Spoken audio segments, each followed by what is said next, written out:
जब भी हम भगवान कृष्ण के बारे में सोचते हैं तो हमारे दिमाग में सबसे पहले क्या आता है? शायद माखन चोर की शरारतें, गोपियों के साथ उनका दिव्य प्रेम या महाभारत के युद्ध में उनकी रणनीतियां। लेकिन इन कहानियों के अलावा भी उनके जीवन से जुड़ी ऐसी कई कहानियां हैं जो कम लोग जानते हैं। आज हम ऐसी कहानियों की बात करेंगे जो मासूम भी हैं और हैरान करने वाली भी। इन्हें सुनने के बाद आपका कृष्ण के बारे में नजरिया बदल सकता है।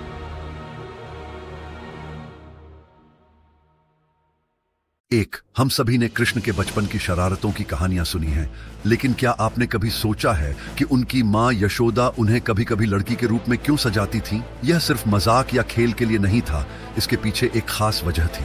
जब कृष्ण को उनके असली माता पिता ने कंस से बचाने के लिए यशोदा के पास भेजा, तब से उनका जीवन खतरे में था। कंस बार बार राक्षसों और बुरी शक्तियों को भेजकर कृष्ण को मारने की कोशिश करता था। इस खतरों से बचाने के लिए यशोदा मां कृष्ण को कभी कभी लड़की की तरह सजाती थीं ताकि राक्षस उन्हें पहचान न सके। यह मां के प्यार और बुद्धिमानी का एक अद्भुत उदाहरण है। इससे हमें पता चलता है कि मां अपने बच्चे को बचाने के लिए किस हद तक जा सकती है, चाहे वह इंसानी दुनिया हो या दिव्य दुनिया। 2, ज्यादातर लोग जानते हैं कि कृष्ण ने उज्जैन में आर्षि संदीपनी से शिक्षा प्राप्त की थी। वहीं उनकी मुलाकात सुदामा से भी हुई थी। लेकिन इस कहानी का एक और हिस्सा है जो बहुत कम लोग जानते हैं।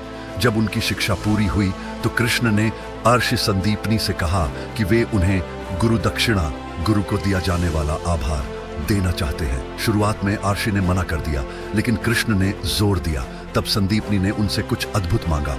उनका वह बेटा जो समुद्र में खो गया था, उसे वापस लाना। कृष्ण और बलराम समुद्र की गहराइयों में गए, जहां उनका सामना शंखासुर नाम के एक भयानक राक्षस से हुआ जिसने कई बच्चों को पकड़ रखा था, जिसमें संदीपनी के बेटे भी थे। कृष्ण ने उस राक्षस से लड़ाई की और आर्षि के बेटे को वापस लाए।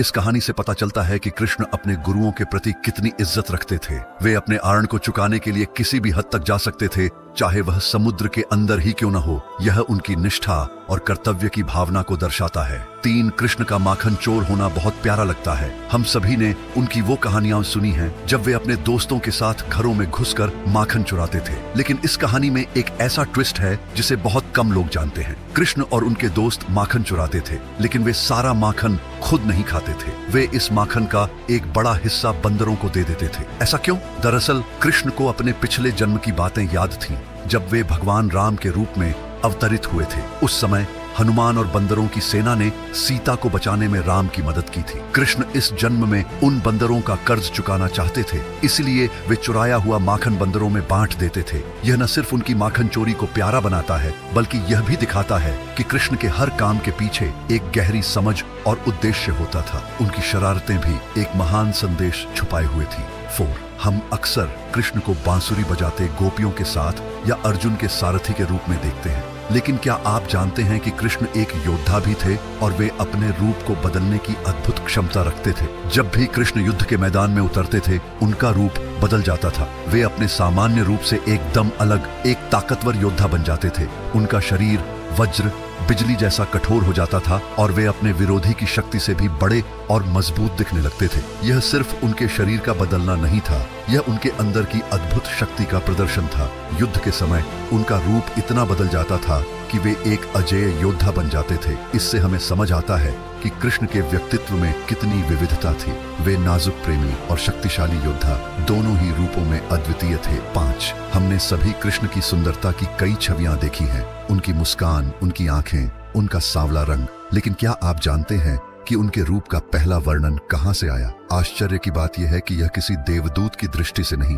बल्कि उत्तरा के शब्दों से आया था। उत्तरा कौन थी? वे अभिमन्यु की पत्नी और अर्जुन की पुत्रवधू थी। जब कृष्ण इस धरती से चले गए, तब उत्तरा ने उनकी आंखों, उनकी मुस्कान और उनके रंग का वर्णन लिखित रूप में किया। बाद में कृष्ण के परपोते वज्रनाभ ने उसी वर्णन के आधार पर कृष्ण की पहली मूर्ति बनाई। आज जो भी कृष्ण की मूर्तियां और चित्र हम देखते हैं, वे सब उसी वर्णन और मूर्ति पर आधारित हैं। यह जानकर हैरानी होती है कि एक महिला के शब्दों ने ही कृष्ण की छवि को लाखों लोगों के दिलों में बसाया। हम अक्सर सोचते हैं कि सच्चा नायक वह होता है जो अंत तक लड़ता है, लेकिन कृष्ण के साथ एक अलग ही कहानी है। उन्हें रण छोड़ का खिताब मिला, यानी वह जो युद्ध के मैदान से भाग गया। क्या आपको यह सुनकर झटका लगा? ऐसा क्यों हुआ? यह तब की बात है जब जरासंध ने कई बार मथुरा पर हमला किया। कृष्ण ने बहुत सारे युद्ध लड़े, लेकिन अंत में उन्होंने एक चौंकाने वाला फैसला लिया। उन्होंने मथुरा छोड़ने और द्वारका बसाने का निर्णय लिया। यादव लोग इस बात से नाराज थे और युद्ध करना चाहते थे, लेकिन कृष्ण ने समझाया कि लगातार युद्ध से केवल बर्बादी होती है। रणछोड़ का खिताब जो उन्हें मजाक में दिया गया था, बाद में उनका सम्मान बन गया। इससे हमें सीख मिलती है कि हर समय लड़ाई लड़ना ही बहादुरी नहीं होती। कभी कभी शांति और प्रगति के लिए पीछे हटना भी समझदारी होती है। कृष्ण की यह रणनीति आज भी हमें सिखाती है कि कब लड़ना है और कब छोड़ देना है। 7. कृष्ण का जीवन सिर्फ चमत्कार और लीलाओं का नहीं था, इसमें कर्मों का फल स्वीकार करना भी शामिल था, खासकर जब बात उनके भक्तों की होती थी। ऐसी ही एक कम जानी मानी कहानी है जब उन्होंने अपने एक भक्त महारानी गांधारी के लिए शाप स्वीकार किया। महाभारत के युद्ध के बाद कृष्ण गांधारी से मिलने गए, जिनके सभी पुत्र युद्ध में मारे गए थे।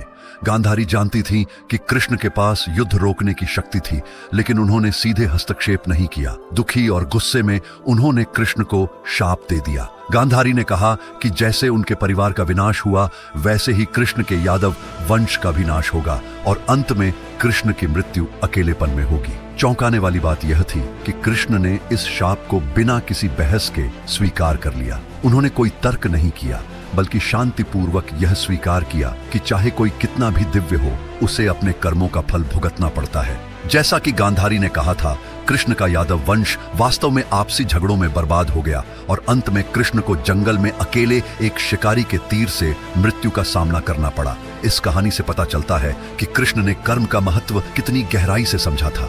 वे न सिर्फ जीवन की जटिलताओं के शिक्षक थे, बल्कि उनमें खुद भागीदार भी थे। 8. भगवान कृष्ण, जो हमेशा शक्तिशाली माने जाते हैं, एक बार अचानक बहुत बीमार पड़ गए। सभी लोग चिंतित हो गए और उनकी 8 रानियां भी बहुत परेशान थीं। उन्होंने कई इलाज करवाए, लेकिन कुछ भी असर नहीं कर रहा था। तब राजवैद्यों ने एक हैरान करने वाला उपाय बताया। कृष्ण तभी ठीक हो सकते हैं जब उनके माथे पर किसी ऐसे व्यक्ति की चरणों की धूल लगाई जाए जो उन्हें सच्चे दिल से प्रेम करता हो। यह सुनकर रानियां चौंक गईं। वे कृष्ण से बहुत प्यार करती थीं, लेकिन अपने चरणों की धूल देने से झिझक रही थीं। वे सोचती थीं कि ऐसा करना एक बड़ा पाप होगा और अपने दिव्य पति का अपमान भी। उन्हें डर था कि ऐसा करने से वे नर्क में चली जाएंगी, इसलिए उन्होंने मना कर दिया। आखिरकार वैद्य गोपियों के पास गए और उन्हें स्थिति समझाई। गोपियों ने बिना एक पल की देरी किए अपने चरणों की धूल देने के लिए खुशी खुशी हाँ कर दी। उन्होंने कहा, अगर हमारे चरणों की धूल से कृष्ण ठीक हो सकते हैं, तो हमें नर्क भी स्वीकार है। उनके भले से बढ़कर हमारे लिए कुछ नहीं है। इस कहानी से पता चलता है कि गोपियों का प्रेम कितना निस्वार्थ और गहरा था।